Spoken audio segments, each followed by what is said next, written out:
Vamos a dar inicio, compañeras y compañeros. Sean bienvenidos el día de hoy, 7 de mayo, a nuestra siguiente sesión. El día de hoy vamos a trabajar lo que es el dominio número 3, en donde nos dice muy acertadamente que es una maestra, un maestro que genera ambientes favorables de aprendizaje, favorables para el aprendizaje y la participación de todas las niñas, los niños o los adolescentes. Este dominio nos va a plantear lo que dice el conjunto de conocimientos, de habilidades y actitudes que ustedes ponen en práctica para que todas las alumnas y alumnos a los que les brindan el servicio aprendan con gusto, participen con conciencia de sus fortalezas y alcancen el máximo logro de aprendizaje.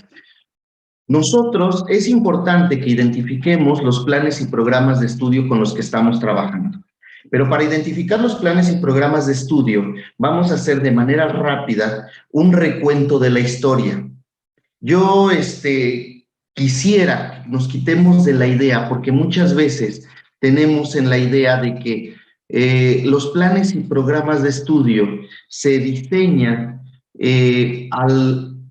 en razón de los cambios políticos, no necesariamente. Recuerden que un plan y programa de estudios se va reformando, se va adecuando según las necesidades de la ciudadanía. Es decir, no eran las mismas características de las alumnas y alumnos en los años 70 a los años a los que ahorita estamos viviendo. Las características del diseño de los planes y programas fueron para la época de las niñas y niños que se atendían. ¿Okay? Hace unos años, en los 70s, los compañeros o compañeras que les haya tocado, algunos todavía ni nacían, se trabajaban por objetivos. Es importante que identifiquen. En los 70 se trabajaban por objetivos. Era un enfoque meramente conductista. Estímulo, respuesta. Y aquellos maestros, fíjense, tenían lo que era su objetivo particular, su objetivo específico, su objetivo general, y hacían una planeación con una serie de objetivos que iban ellos enlazando para lograrlo, pero era un enfoque conductista. Porque las necesidades de ese momento eran de estímulo-respuesta según las características de los niños y de las niñas.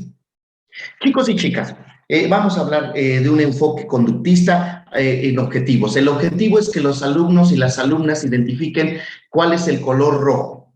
Entonces el maestro decía, miren niñas, este es el color rojo. Vamos a ver una manzana. Esta taza es roja. ¿Qué colores están? Roja, muy bien.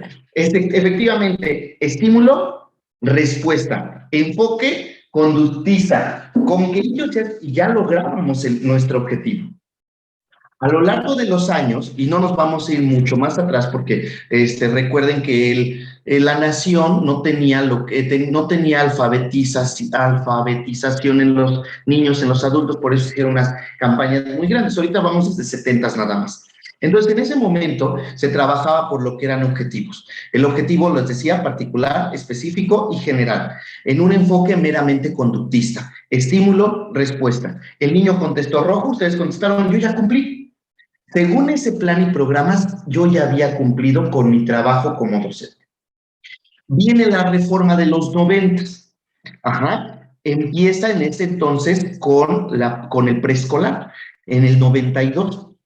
En el 93, ¿se acuerdan? Nosotros somos de primaria, los planes del 93. Y a diferencia de los compañeros que trabajaron los planes de los 70, que eran unos libros grandototes, conchesotes, aquí viene el plan del 93, que yo recuerdo a mi madre que decía, oye, ¿qué voy a hacer con este? Porque es un plan delgadito del 93, ¿no? Dice, ¿cómo voy a planificar? ¿Cómo voy a trabajar? Bien, entonces recordemos, empieza esa reforma en el 92 en preescolar, en el 93 con primarias, secundarias, y es un enfoque constructivista. Y empieza a trabajarse por propósitos sociales. Entonces, desde ahí es la primera diferencia, compañeras y compañeros, que debemos identificar. El enfoque de los planes y programas se va cambiando. Y al cambiar un enfoque, es meramente un cambio de estrategia, es un cambio de enseñanza. Al trabajar por el enfoque del constructivismo, El alumno construye su propio aprendizaje por la mediación del maestro, mediante una serie de estrategias de aprendizaje. Entonces ya viene, aquí ya ellos lo unen, lo cognitivo con lo conductual. Lo que pienso, lo hago en un desempeño. Y ellos aquí se basan en Vygotsky también, aunque ya lo vimos la vez pasada, ¿se acuerdan? Vygotsky no es nuevo, Vygotsky es ya de tiempo, pero lo vuelven a retomar y ellos dicen que no hay separación entre el pensamiento y la conducta, y lo que lo articula es el lenguaje. Entonces, aquí es uno de los pilares fuertes de los 90 de Vygotsky, que trabajan mucho la articulación de lo cognitivo con lo conductual, pensamiento-conducta articulado por el lenguaje, a través de propósitos sociales. Oh, bien, entonces, una diferencia grande, ya no es conductismo, ya no es conductista y ya no es por objetivos, ya es por propósitos. Propósito, que el alumno identifique las características de un cuadrado. Aquellos compañeros que nos tocó ese tiempo, parecerá que lo estoy rezando. Bien, que un cuadrado, un rectángulo, ¿qué se sabe el rectángulo? ¿Qué es esto, chicos? Un rectángulo, ¿qué es? ¿Cuántos lados tiene? A ver, ¿quién me dice? A ver, 4, muy bien, 4 lados. ¿Ya vieron cuántas esquinitas tiene? ¿Cuántas esquinitas tendrá? Los 4 lados son iguales. ¿Cuántos lados iguales tiene? Dos iguales y dos diferentes. Muy bien. Eso es trabajar por un enfoque constructivista. El alumno iba construyendo. Entonces, aquí ya vimos la primera diferencia. No fue lo mismo, ¿verdad? Como estábamos trabajando hace rato, de los 70, el enfoque conductista, ahorita como estamos trabajando en los 90, el enfoque constructivista. Vienen las reformas, viene la reforma del 2011, en donde ya en el 2011 empiezan a hablar sobre planificar para potencializar el aprendizaje. Y ya viene el énfasis en el desarrollo de las competencias. Entonces, aquí ya se introduce esa palabra de competencia. Entonces, cuando empiezas a trabajar por competencias, que en este momento, aquí es donde entra ese trabalenguas. Es un saber hacer con saber y con consecuencia de ese hacer. Que desaparece trabalenguas, ¿no? Entonces, aquí viene una diferencia muy grande. No nos vamos a quedar en que el alumno solo construyó su conocimiento. Ahora, ¿dónde puede aplicar ese conocimiento? Entonces, es un enfoque basado en competencias, en donde el logro de estándares curriculares, y ahí se trabaja por estándares curriculares, y aprendizajes esperados, a través de la utilización de diversos materiales para favorecer el aprendizaje. Aquí, la tarea docente viene diferente. Entonces, el maestro debe de identificar a través de materiales cómo el alumno va a construir su conocimiento, pero cómo lo va a llevar a la práctica ese conocimiento. Ya no se quedó solo en ese rectángulo. Chicos, ¿qué podemos hacer en este rectángulo? ¿Dónde identifican? Depende del grado, ¿no? ¿Dónde identifican, chicos, que hay rectángulos? Estamos hablando de chiquititos.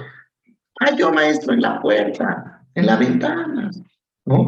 Okay. Y empieza a utilizar, involucrar, y aquí viene una palabra que en ese plan venía, la movilización de saberes, movilización de...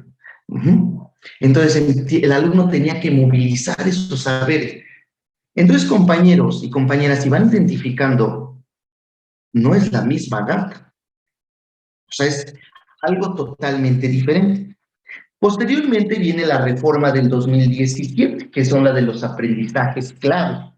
Tenemos que ese aprendizaje clave es el conjunto de actitudes, valores, habilidades y conocimientos básicos que se desarrollan pues en la escuela, ustedes en su aula, para ayudar a un crecimiento, pero aquí ya lo ponen algo más, van más a fondo, más ambicioso, que es un crecimiento integral. No solo voy a educar al alumno cognitivamente, como en el 2000, como en los 90, que hablaba de lo cognitivo, ¿no?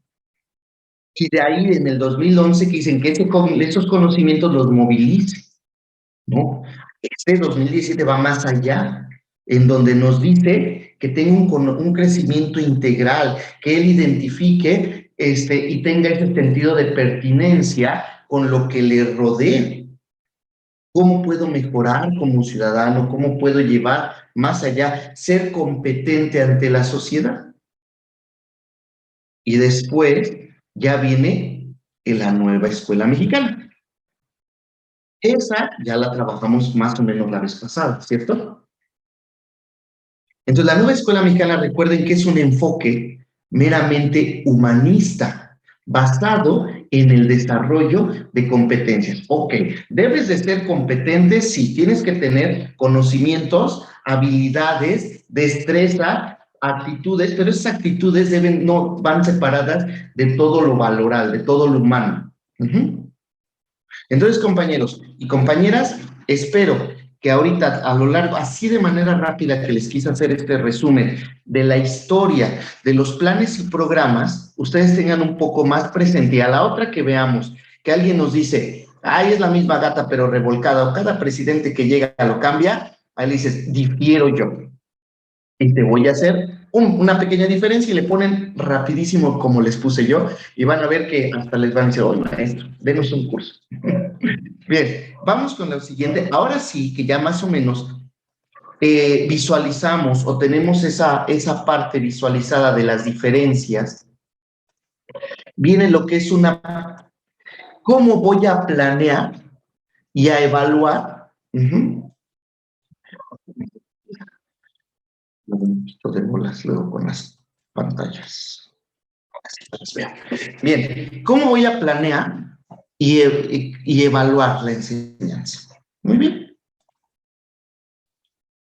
Nos dice que la planeación didáctica, esto es para el proceso, es un material para los 3 procesos. Lo voy a utilizar, como lo pudieron ver, es de lo que es una consultoría que trabajamos, que es Innova Desarrollo e Investigaciones. Ahorita les presento el del CENTE, pero quisiera. Entonces aquí es importante que ustedes deben de preguntarse, ¿qué enseñar? ¿Cómo enseñar? ¿Para qué enseñar? ¿Qué actividades debería hacer para lograr el objetivo? ¿Qué recursos utilizar? ¿Y cómo medir el aprendizaje de mis estudiantes? Entonces, en el dominio 3, estas preguntas son esenciales y deben de venir sustentadas en lo que yo ya les venía comentando. ¿Qué plan? Ahorita tenemos una fusión de planes y programas que estamos utilizando. ¿Quién me cuenta o me recuerda en primaria cómo estamos trabajando? ¿Con qué planes y programas estamos trabajando?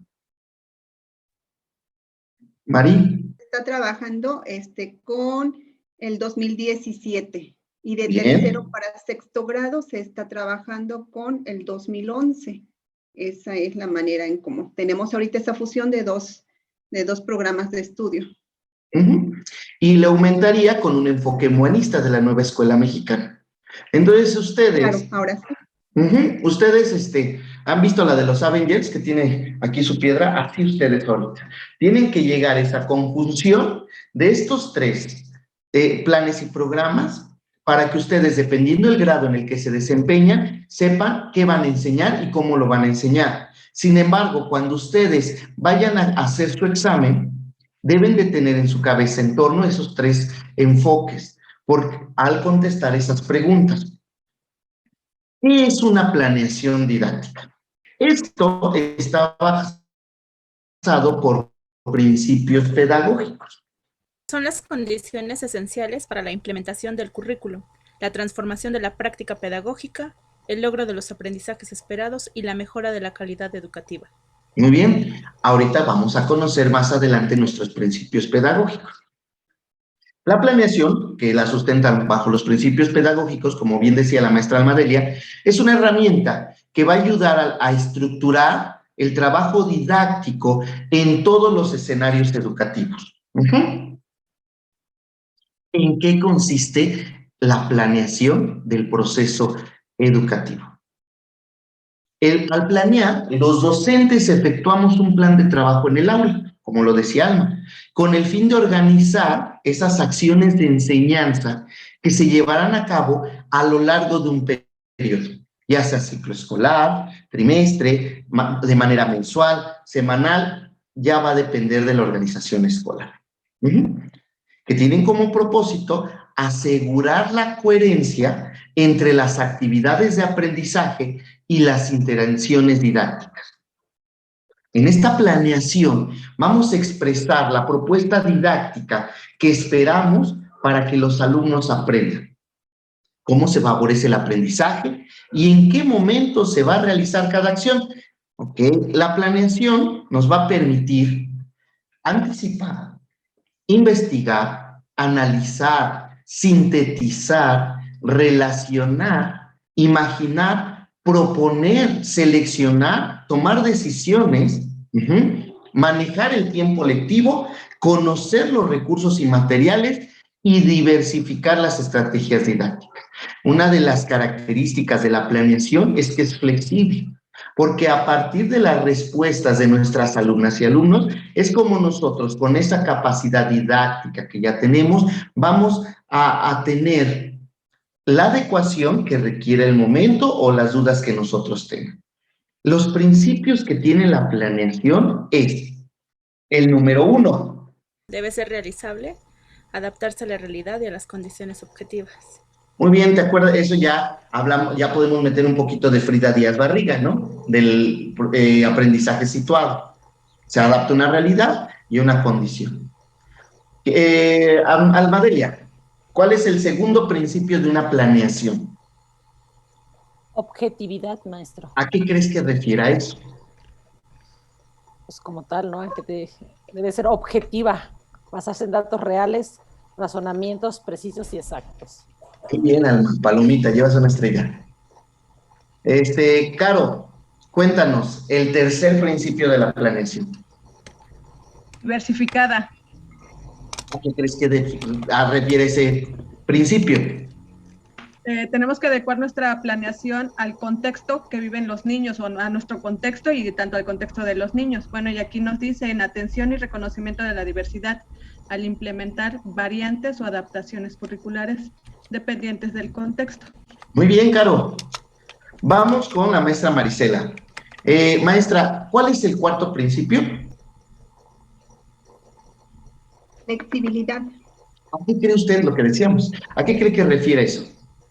Bueno, la flexibilidad tiene que ver, ya la puso ahí, de manera que puedan hacerse adaptaciones al enfrentar situaciones imprevistas que puedan proporcionar otros cursos de acción a seguir.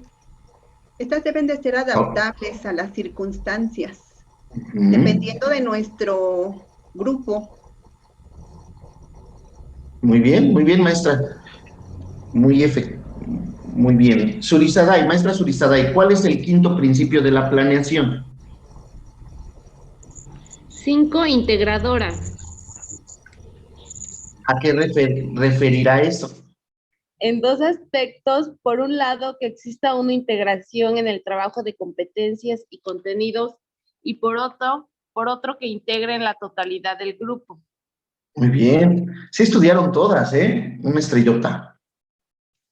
Bien, entonces tenemos factibilidad, objetividad, diversificada, flexibilidad, integradora. Esos son los 5 principios de la planeación que no debemos de olvidar.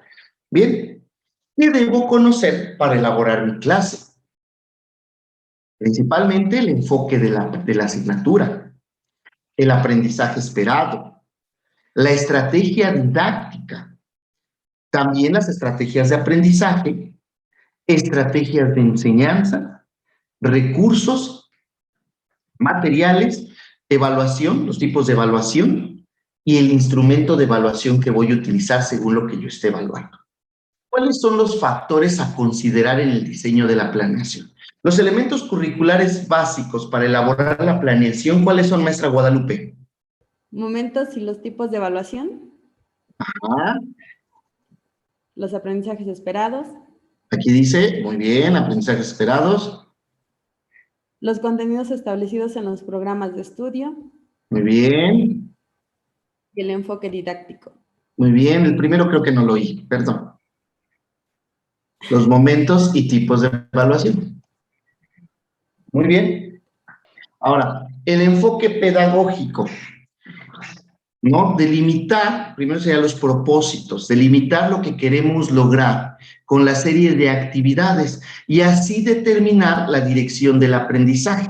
Posteriormente, cuando ustedes nos dijeron los contenidos o competencias, es cuando vamos a seleccionar el contenido, competencia a trabajar, a desarrollar, así como el alcance y profundidad. Recuerden que cada contenido tiene diferente nivel de profundidad según el grado que se está trabajando, así como esos aprendizajes esperados. En cuanto a las secuencias de aprendizaje, ya quedamos, nos decía Almadelia, con su inicio, con su desarrollo y con su cierre, así como el tiempo y recursos que se van a utilizar, consisten en diseñar y seleccionar experiencias de aprendizaje organizadas en secuencias que permitan el desarrollo de los conocimientos, habilidades y actitudes, para caer al final con lo que es la evaluación, en determinar estrategias de evaluación congruentes con los propósitos y las experiencias diseñadas que permitan evidenciar ese logro de aprendizaje esperado. Por lo tanto, vienen ya los componentes de la planeación. ¿Qué refiere al componente de tiempo? El tiempo es a largo plazo, anual, a mediano plazo, mensual, a corto plazo, mensual, ajustando a las necesidades de cada programa. Muy bien, maestra. ¿Y los momentos? Los momentos son 4 momentos: diagnóstico, diseño, implementación y evaluación. Y por último tenemos los elementos que indican el qué, cómo, cuándo, para qué, los 6 elementos basados en el enfoque por competencias. Muy bien, maestra. Las etapas de organización en cuanto a los momentos didácticos, tenemos las actividades de inicio, como lo decía, ¿no? Que consiste en recuperar esos conocimientos previos, lo que tenemos los saberes previos, trabajar con esos conocimientos previos. Posteriormente vamos a la siguiente etapa, que son actividades específicas, que tenemos, hay 3 momentos didácticos, que es el trabajar con la nueva información, organización de la información y sistematización de la información, para llegar a la etapa de cierre, ¿no? Que viene con 2 momentos didácticos, que es la negociación de significados y la evaluación formal, ¿no? Y si nosotros ahorita lo unamos con lo que vimos de el andamiaje y todo lo que ya platicábamos, aquí podemos verlo ya inmerso. Bien, esta nos la vamos a pasar un poquito para que nos vayamos un poco más rápido. La ruta que los docentes debemos de seguir para elaborar la planeación didáctica puede resumirse en 3 fases fundamentales. Definir las metas a alcanzar a partir de los elementos curriculares. Diseñar actividades y situaciones de aprendizaje al tiempo que se decide la manera de evaluar. Contrastar la propuesta con la realidad en el aula y hacer los ajustes necesarios. Creo que ahí había uno. Bien. En la segunda, podemos modificar o replantear nuestro plan de trabajo, que serían las adecuaciones curriculares. Y por último, nos llevaría a la evaluación del trabajo. Muy bien. Todo esto es importante adecuando decir, ay, este maestro, ¿para qué nos está retomando lo de planeación si ya lo sé? Porque hay que tenerlo bien puntual y bien preciso, puesto que a eso refiere el dominio número 3. Para planear la evaluación desde un enfoque formativo, que es en el que estamos trabajando, incluso viene ese eslogan que se les quedó mucho que decía evaluar para mejorar, no sé si se acuerdan de ese eslogan. Entonces, la planeación nos dice que la planeación, que es la evaluación, con evaluación, ese proceso educativo en donde vamos a hablar sobre concreción y logro de esas intenciones didácticas. ¿Hasta qué tanto lo que planeé después de mi evaluación nos va a dar el resultado si lo logré, no lo logré, qué es lo que debo trabajar, qué es lo que debo de reforzar? Bien, luego entonces vamos a ver cuál es el objetivo de la planeación. ¿Y cuál es el objetivo de la evaluación? Puesto que no es lo mismo. Planeación. Su objetivo es la organización anticipada y el diseño de las actividades de aprendizaje en los que se considera una serie de factores como tiempo, espacio, características y necesidades particulares del grupo, materiales y recursos disponibles, así como experiencia profesional del docente, principios pedagógicos del modelo educativo, entre otros. Todo esto con el fin de garantizar el logro de los aprendizajes en los alumnos. A ver, evaluación. Su objetivo es identificar los logros y las dificultades que afrontan los alumnos y con base en esa información mejorar su desempeño. Es un proceso que permite a docentes y a estudiantes hacer conciencia de los avances en el aprendizaje e incorporar actividades de metacognición de manera sistemática. En cuanto al quehacer docente, la evaluación favorece la reflexión sobre la enseñanza y el aprendizaje, así como permite realizar ajustes a la propuesta didáctica. Tenemos momentos y tipos de evaluación. Tenemos lo que es una evaluación inicial, evaluación del proceso y una evaluación final. En cuanto a la evaluación inicial, tenemos la diagnóstica que nos va a permitir identificar a los alumnos y establecer las bases de la planeación didáctica.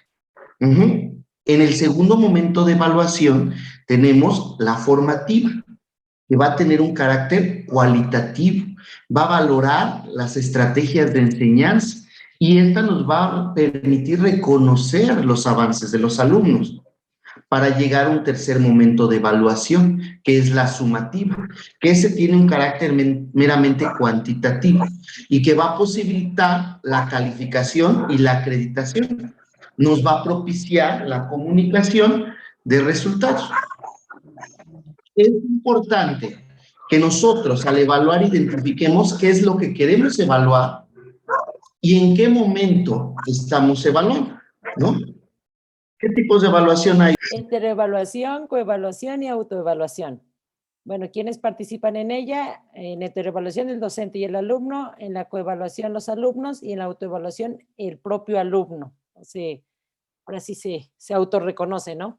¿Cuál es su propósito? Bueno, en la heteroevaluación, contar con dos miradas u opiniones sobre los aprendizajes, contribuir a la mejora de los mismos mediante la creación de nuevas oportunidades. En la coevaluación, aprende a valorar los procesos y el desempeño de los pares con la responsabilidad de esto, conlleva además de representar una oportunidad para compartir estrategias de aprendizaje en conjunto.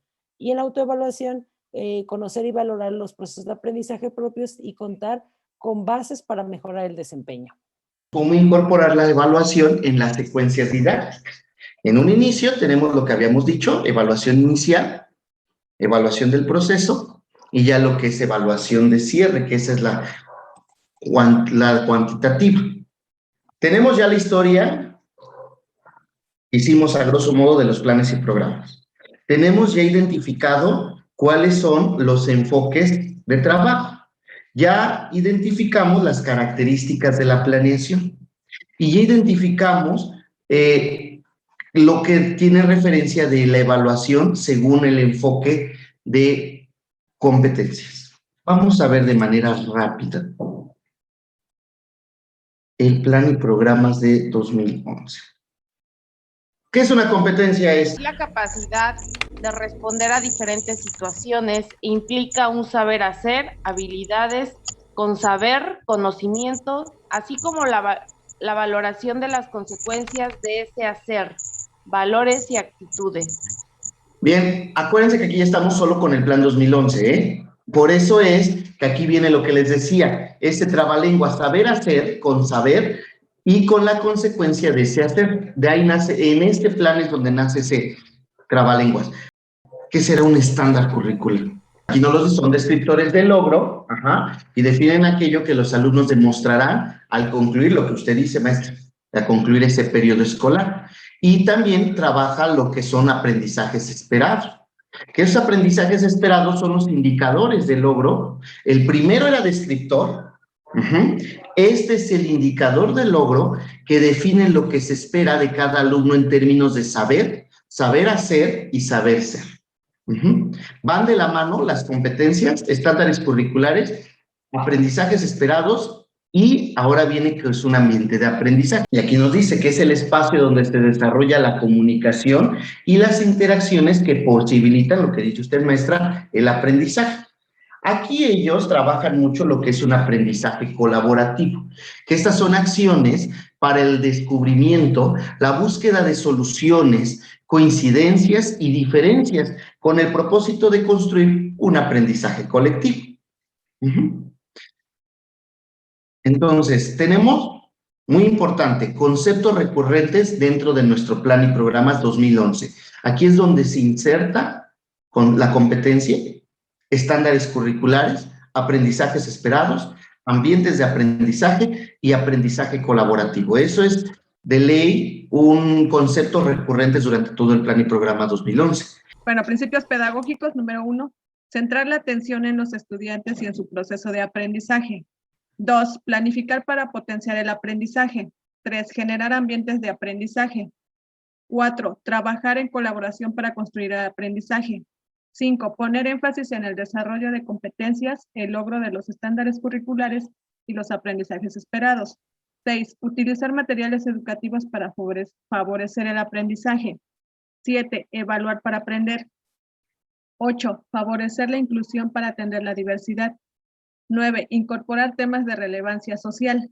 10, renovar el pacto entre el estudiante, el docente, la familia y la escuela. 11, reorientar el liderazgo. Y 12, la tutoría y la asesoría académica a la escuela. Bien, ¿cuántos principios pedagógicos? 12. 12 son los que sustentan el plan y programas 2011 y que a través de estos 12 trabajamos dentro del aula lo que es nuestra planificación. Y en este plan y programas de estudio 2011 nos habla sobre competencias para la vida. Son competencias para el aprendizaje permanente, competencias para el manejo de información, competencias para el manejo de situaciones, competencias para la convivencia y, si no me equivoco, competencias para la vida en sociedad.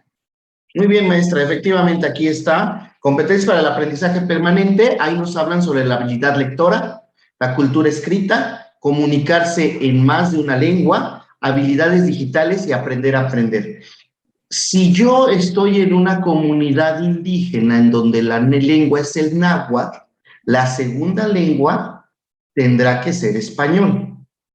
¿Vale? Esa es una pregunta muy común que luego llegan a hacerse en algunos exámenes.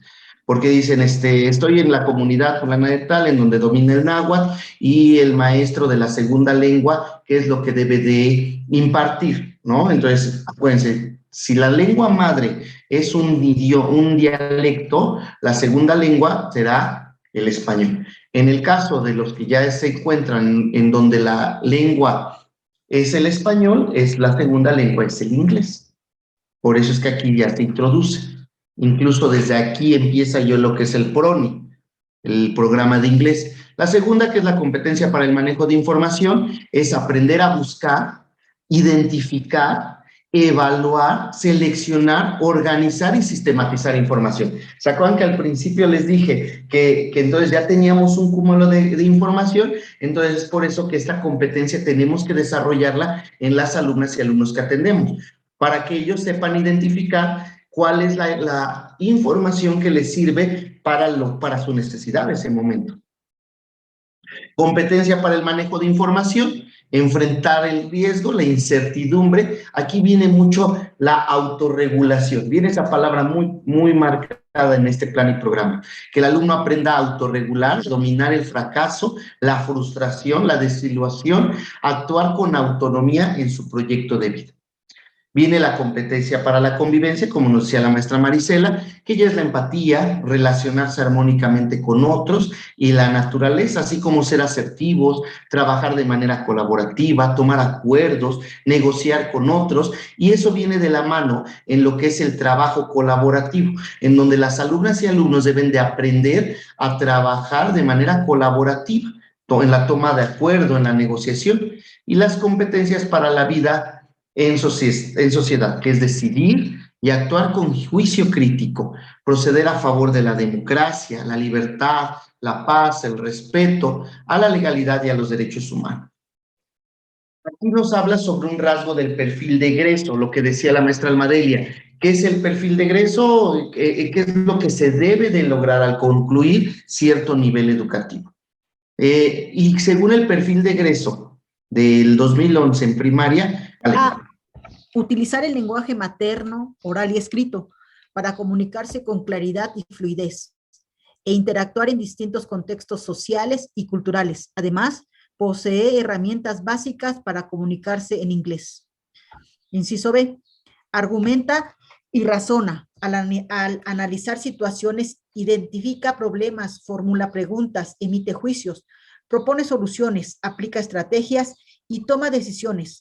Valora los razonamientos y la evidencia proporcionados por otros y puede modificar en consecuencia los propios puntos de vista. C. Busca seleccionar, analizar, evaluar y analizar la información proveniente de diversas fuentes. Inciso D. Interpreta y explica procesos sociales, económicos, financieros, culturales y naturales para tomar decisiones individuales y colectivas a favor de todos. Ay, ya me había leído, perdón. Inciso E. Conoce y ejerce los derechos humanos y los valores que favorecen la vida democrática. Actúa con responsabilidad social y apego a la ley. Muy bien. Continuamos con los... Aquí está. El F, maestra. Inciso F, asume y practica la interculturalidad como riqueza y forma de convivencia en la diversidad social, cultural y lingüística. G, conoce y valora sus características y potencialidades como ser humano. Sabe trabajar de manera colaborativa, reconoce, respeta y aprecia la diversidad de capacidades en los otros y emprende y se esfuerza por lograr proyectos personales o colectivos. H, promueve y asume el cuidado de la salud y del ambiente como condiciones que favorecen un estilo de vida activo y saludable. I, aprovecha los recursos tecnológicos a su alcance como medios para comunicarse, obtener información y construir conocimientos. J, reconoce diversas manifestaciones del arte, aprecia la dimensión estética y es capaz de, ¿ya hasta ahí? Perdón, expresarse artísticamente. Muy bien, gracias, maestra. Estos son los rasgos del perfil de egreso, compañeros. Ahorita vamos a hacer un comparativo del 2011 con el de 2017 de aprendizajes clave, para que espero que nos dé tiempo caer en lo que son los enfoques ya por materias. Por eso me estoy yendo un poquito rápido. Los periodos de la educación básica que aquí marca el plan 2011 nos habla que son por periodos. El primer periodo es de primero a tercero de preescolar. El segundo periodo de primero a tercero de primaria. El tercer periodo de cuarto a sexto de primaria. El cuarto periodo de primero a tercero de secundaria. Esto es una de las diferencias grandes de este 2011 a la nueva escuela mexicana. Porque la nueva escuela mexicana va más allá. Esa se va hasta es un plan de 23 años, si mal no recuerdo. Ahorita lo vamos a ver. Aquí nos dan campos de formación. En el 2011 trabajan campos de formación. Campos de formación es lenguaje y comunicación, pensamiento matemático, exploración y comprensión del mundo natural y social, y por último, desarrollo personal y para la convivencia. Bien, entonces, si nos preguntan por ahí, ¿cuántos campos estamos utilizando? ¿Cuáles son los campos que se utilizan según el plan 2011? Son 4. Lenguaje y comunicación, pensamiento matemático, exploración y comprensión del mundo natural y desarrollo personal y para la convivencia. Vamos ahorita a ver los enfoques. Bien, según nuestro mapa curricular, tenemos lo que decíamos, el primer periodo, que es de primero, segundo y tercero de preescolar, está trabajando estos 4 campos de formación a través de estos campos formativos. Lenguaje y comunicación, segunda lengua inglés, pensamiento matemático, exploración y conocimiento del mundo, desarrollo físico y salud, desarrollo personal y social, expresión y apreciación artística. En la primaria, que ya es el segundo periodo, viene lo que son igual nuestros 4 campos de formación ya vistos por asignaturas, que tenemos español en los 3 grados, segunda lengua en los 3 grados, matemáticas en los 3 grados, para primero y segundo, exploración de la naturaleza y la sociedad, para que ya en tercero se divide esto y se trabaja ciencias naturales y la entidad donde vivo. Eso es lo que ahorita estamos trabajando.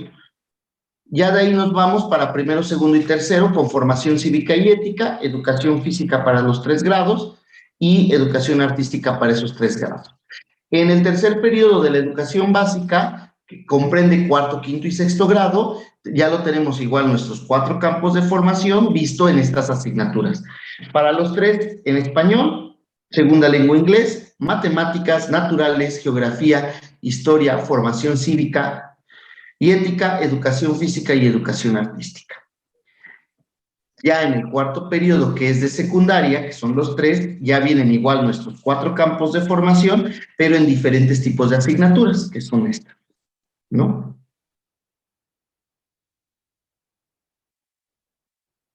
Ahora, vamos a ver que el campo de lenguaje y formación, el campo de formación, lenguaje y comunicación favorece el desarrollo de competencias comunicativas que parten del uso del lenguaje y su uso formal.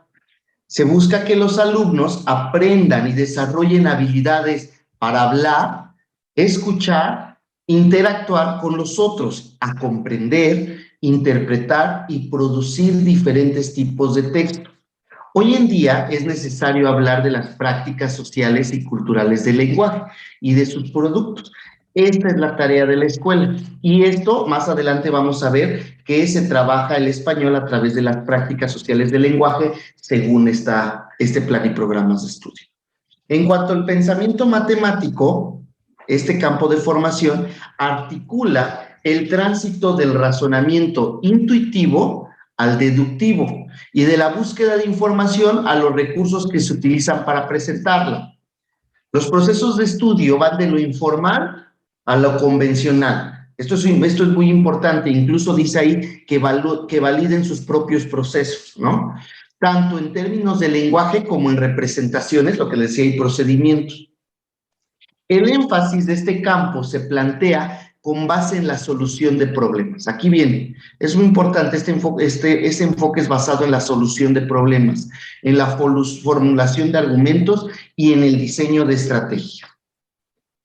En cuanto al campo de formación, de exploración y comprensión del mundo natural y social, este integra diversos enfoques disciplinares relacionados con aspectos biológicos, históricos, sociales, políticos, económicos, culturales, geográficos y científicos, y constituyen la base de la formación del pensamiento crítico, que exige una explicación objetiva de la realidad, explorar y entender lo que les decía a ustedes, todo lo que les rodea, mediante el acercamiento sistemático y gradual. Este es de carácter fenomenológico, porque debe de entender los fenómenos naturales, todo lo que pasa a su alrededor, y es por ahí que partíamos de esas preguntas con los niños de ¿por qué llueve?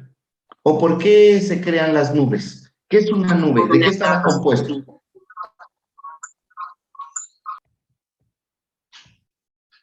¿Ok? El campo de formación de desarrollo personal y para la convivencia, su finalidad es que los estudiantes aprendan a actuar con un juicio crítico a favor de la democracia, la libertad, la paz, el respeto a las personas, a la legalidad y a los derechos humanos.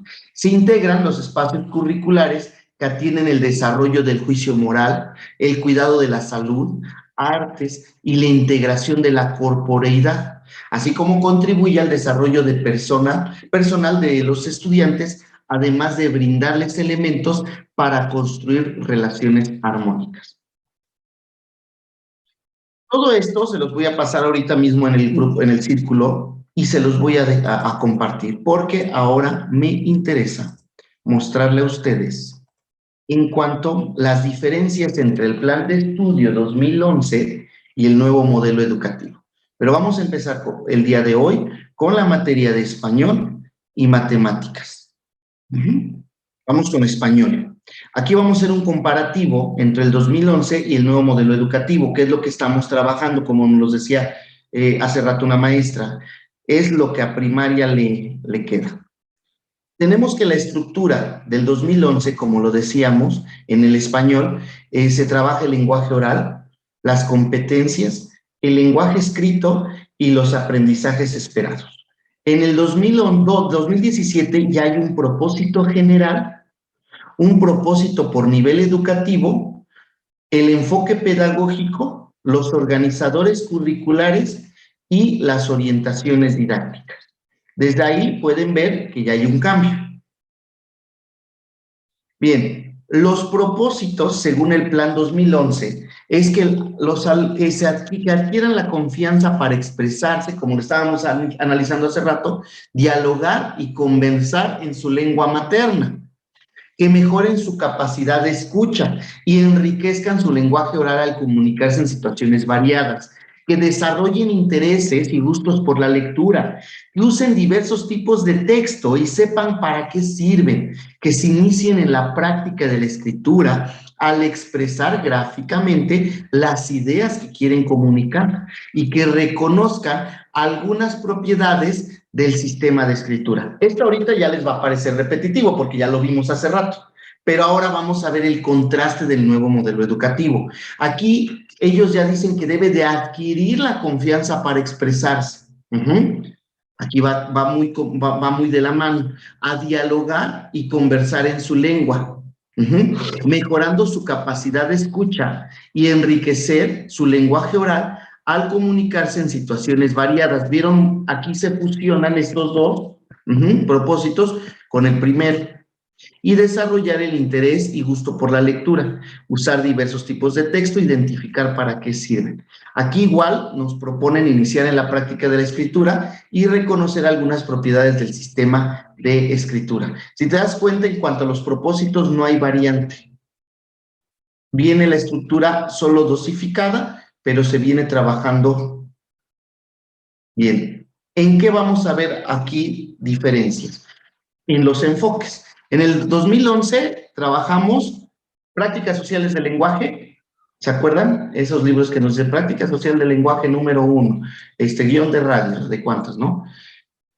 Va a desarrollar competencias para la vida sustentada en los principios pedagógicos. En el nuevo modelo educativo nos habla sobre las prácticas sociales del lenguaje igual. Aquí se busca que expresen sentimientos, opiniones o percepciones.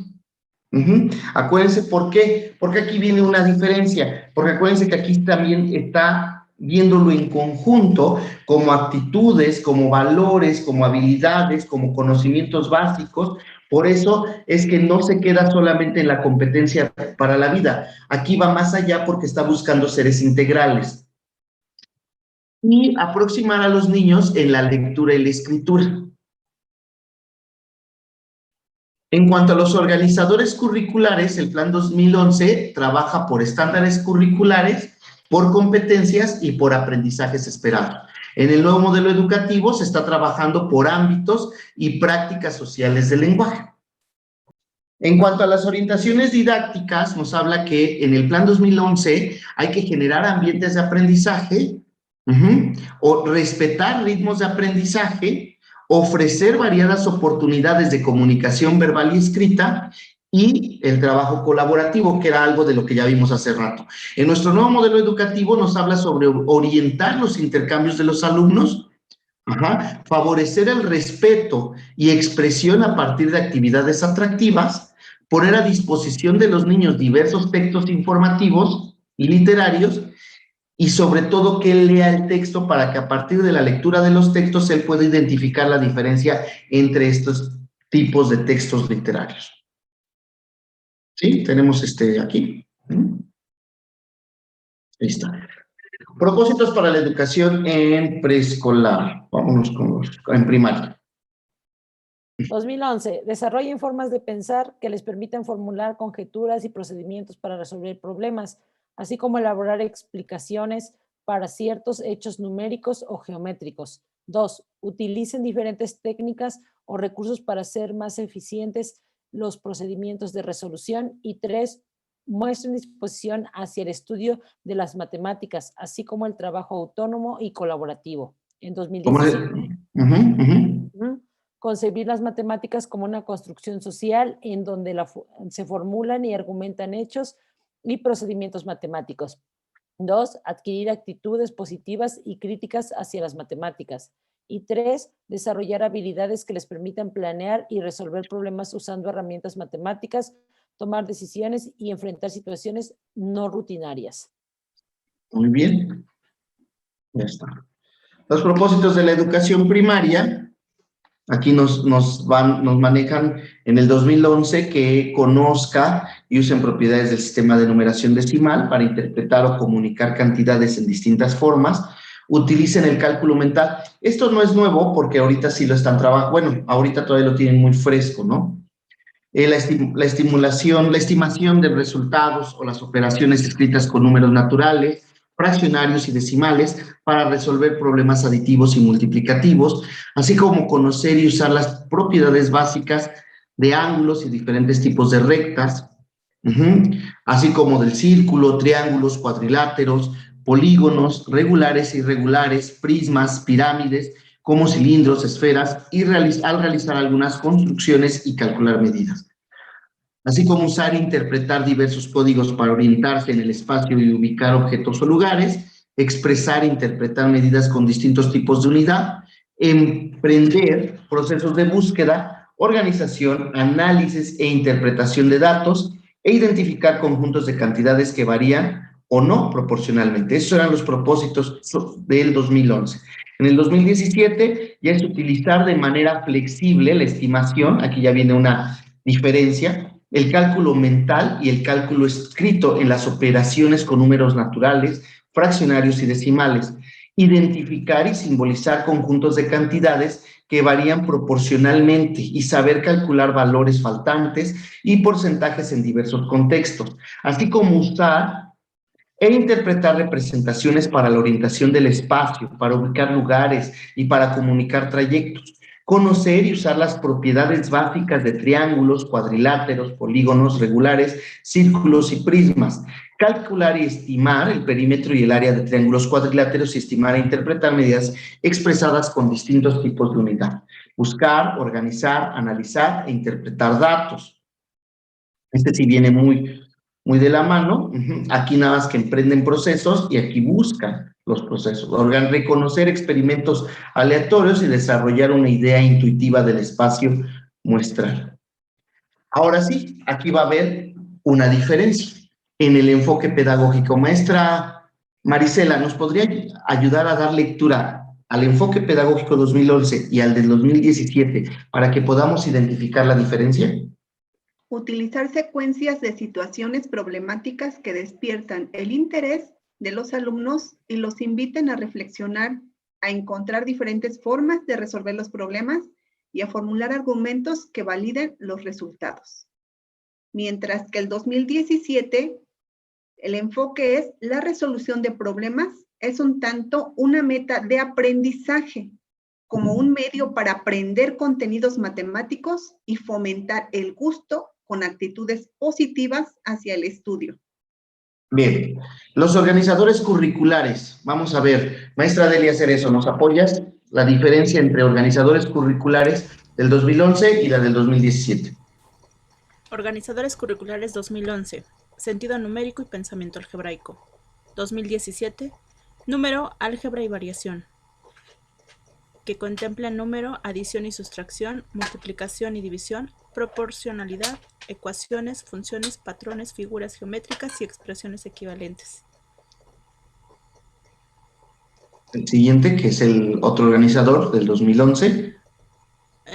Organizador de espacio, forma, espacio y medida en el 2011. 2017, forma, espacio y medida y comprende ubicación espacial, figuras y cuerpos geométricos, magnitudes y medidas. El siguiente, maestra.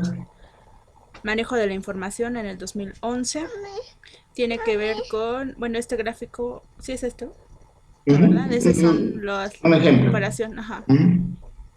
Y en el 2017, análisis de datos, estadística y probabilidad. Vienen ejemplos de cada uno de ellos. Muchas gracias, maestra. Maestra Caro, ¿nos apoya con las orientaciones didácticas, la diferencia del 2011 y del 2017? Sí, Orientaciones didácticas, 2011. Las orientaciones didácticas proporcionan una visión más amplia de contenido que se pretende estudiar. Por ejemplo, la importancia de este como parte de la matemática básica, sus vínculos con otros contenidos, el nivel de profundidad que se pretende alcanzar, algunos problemas en los que el contenido tiene aplicación y en algunos casos se mencionan recursos adicionales que se pueden utilizar para, si le baja tanto, o le sube por favor tantito. Para el estudio, maestra, para el estudio. Para el estudio. El programa 2017, comprender la situación implicada en un problema, plantea rutas de solución, trabajo en equipo, manejo adecuado del tiempo, diversificar el tipo de problemas, compartir experiencias con otros profesores. Muy bien.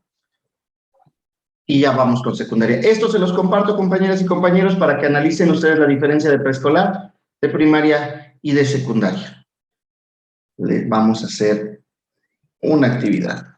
Tienen a la mano una hoja, van a dibujar con los materiales que tengan un cactus.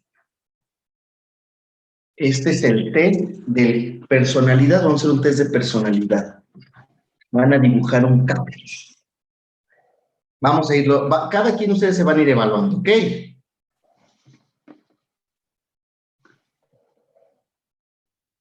Este es un test de personalidad que nos puede ayudar a identificar las características de los alumnos que nosotros vamos a atender. A partir de esas características, podemos identificar el tipo de alumnos que estamos trabajando y planificar las actividades y las estrategias. El primer aspecto que se evalúa en el dibujo es el tamaño de la planta. Cuanto más grande sea el cactus, más confianza tienen ustedes. O sea que es mucho. Y tanto más pronunciadas son sus cualidades de liderazgo. Una evaluación objetiva se verá en un dibujo en el que el cactus ocupe aproximadamente 2/3 de la hoja, ¿no? Un dibujo que ocupe 1/3 de la hoja o menos puede indicar un poco de timidez o modestia en el autor. Los dibujos inusualmente grandes que ocupan toda la hoja son típicos de las personas que se encuentran en un estado de fuerte excitación emocional. Están muy contentos, están muy felices. Un dibujo que salga del borde de la hoja es un signo de ansiedad y estrés agudo. Mire, Guadalupe López ya nos enseñó su cactus, muy bien. Vamos con el segundo aspecto a evaluar. La ubicación del dibujo en la hoja. Si ustedes dibujaron su cactus en la parte inferior de la hoja, se inclina a dibujar las personas un poco inseguras y tímidas. En la parte superior, las que tienen una gran autoestima. Si el dibujo está en el centro, indica que la persona se siente segura y bastante bien, especialmente si hay varios elementos más en la hoja y todos se ven armoniosos y proporcionados entre sí. De lo contrario, si ustedes lo pusieron en el lado derecho, indica que la persona es realista y está acostumbrada a vivir el aquí y el ahora. También puede ser una señal de que la persona está tratando de contener sus sentimientos y emoción. Si de lo contrario lo dibujaron en el lado izquierdo de la hoja, habla de la impulsividad e impaciencia y también puede indicar una tendencia a la fijación en el pasado o que se está experimentando el final de una determinada etapa en la vida. Vamos con el siguiente aspecto. Un dibujo definido con líneas claras y precisión del trazo moderada habla de un carácter directo y decidido, así como de la flexibilidad y de la adaptabilidad del individuo. Por el contrario, si las líneas son débiles y pálidas, indican pasividad y una fuerza de voluntad débil. También puede ser un signo de vitalidad baja y agotamiento. Quizá ya los cansen. Unas líneas fluidas indican calma y equilibrio de la persona que lo dibuja. Los trazos irregulares y líneas poco precisas que no dan en el punto deseado hablan de impulsividad. El tachado marcado del interior del dibujo, especialmente en combinación con una presión de trazo fuerte, indica preocupación, ansiedad y hasta un estado de gran estrés. Cuando tengan ahí algún padre de familia que vaya a llegar, le dices, ahorita lo atiendo, en 5 minutitos en lo que lo atiendo, dibújeme usted el cactus. Y ya de ahí van a definir por dónde le vamos a entrar. El cuarto aspecto, borrado y corrección de dibujo. Si las líneas se borran y se redibujan muchas veces, es un signo característico de ansiedad, dudas y falta de confianza en sí mismo. La necesidad de corregir constantemente también habla de un alto nivel de autoexigencia que no se corresponde a la autoestima baja y una tendencia al perfeccionismo. Si ustedes solo borran unas pocas líneas para mejorar la forma del cactus, esto puede indicar su flexibilidad, su amor por el orden y su necesidad de lograr el éxito. Bien. 5. El grado de los detalles del dibujo. Ahí vi, por ejemplo, por algunos colorcitos, ahí vi algunos detalles. La abundancia de detalles, fíjense ustedes, que es típica de las personas con un enfoque creativo del mundo. Y muchas veces indica una tendencia en la ensoñación y propensión a fantasear. Un bajo nivel de detalles y de esquematismo del dibujo es típico para un estado de actividad reducida y puede indicar depresión y tendencia a escapar de la realidad. Los vástagos, los que les pusieron por ahí unas bolitas o le pusieron más otros palitos y le pusieron ahí, y las que sobresalen del contorno del tallo indican un carácter sociable, mientras que los escondidos dentro del mismo hablan de un temperamento del mismo, de cerrado y tímido, perdón. Aspecto 6. La originalidad y la presencia de detalles inusuales.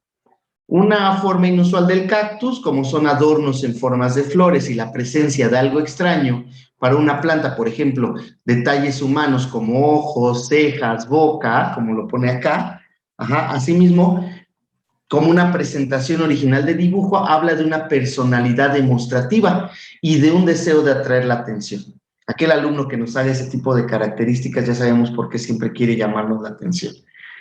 Y el 7, que es la presencia y cantidad de hijos, los que les decía, los que le ponían acá.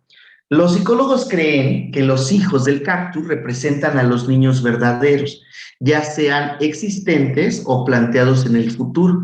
Muchas veces estas crías se encuentran en las plantas domesticadas, lo que significa la disposición y el deseo de crear una familia. A ver qué tan familiares fueron. Y el 8, las espinas. Muchas espinas largas y grandes y densamente dispuestas con alto grado de probabilidad serán dibujadas por una persona irritada o hasta enojada. Si ya les pusieron muchas espinas, ya los hice enojar por ahí. A la vez, la agresión puede ser notable en su comportamiento habitual o puede estar oculta. ¿De cuántos podemos ver a una persona muy linda, pero con esto podemos identificar que tiene tendencias, ¿no?, a la irritabilidad? Si las espinas crecen hacia arriba, significa que la agresión se dirige a las personas que están por encima de esta persona, ya sea en cuanto al estatus o la posición social y material, ya sean cuando los niños los ponen hacia arriba, pues a los papás, ¿no? A su papá tiene cierta agresión, irritabilidad contra esa persona. Si las espinas apuntan a los lados, los sentimientos negativos son causados por los pares, por esos compañeros de trabajo, sus compañeritos del salón, ¿no? Si las espinas apuntan hacia abajo, el objeto de la agresión es más débil y dependiente del autor, es decir, los subordinados, los niños o los animales. Y 9, los colores. Si alguno de ustedes le puso colores, los oscuros indican predominio en las emociones negativas y una propensión a los estados de ánimo depresivos. En cambio, los vívidos indican positividad, optimismo y apertura del mundo. Verde, confianza. Amarillo, miedo a ser rechazado. Azul, sensación de comodidad, calma y estado de satisfacción en ese momento. Rojo, una fuerte agitación emocional. Gris, postura neutral. Negro, contradicción o carácter malcriado. ¿Quién puso negro? Malcriado. Bien, y 10, el contexto. Miren, si el cactus está solo, es un signo de introversión de la persona que realizó el dibujo. Un cactus rodeado de más plantas, animales, incluso humanos, es un signo de extroversión. La representación del cactus en una maceta, por ahí alguien decía, yo le puse una maceta, indica que el autor del dibujo necesita sentir la protección de la familia. Y cuantos más objetos hogareños tengan, mayor es el valor de la relación familiar para la persona que realizó la prueba. Si el cactus está en un entorno natural, indica la independencia del carácter y una actitud cuidadosa hacia los lazos familiares. Pues compañeras y compañeros, este fue un test del cactus que parece nada, ¿no? Te dicen, es la única instrucción que tú debes de dar. Dibuja un cactus con lo que tenga. Solo le pides la hoja y dejas que las personas lo dibujen y van a identificar muchas características y rasgos, ya sea en sus alumnos, en sus compañeros, en su familia. Muchas gracias. Dejen por favor su poderosísimo like. No olviden suscribirse y activen las notificaciones.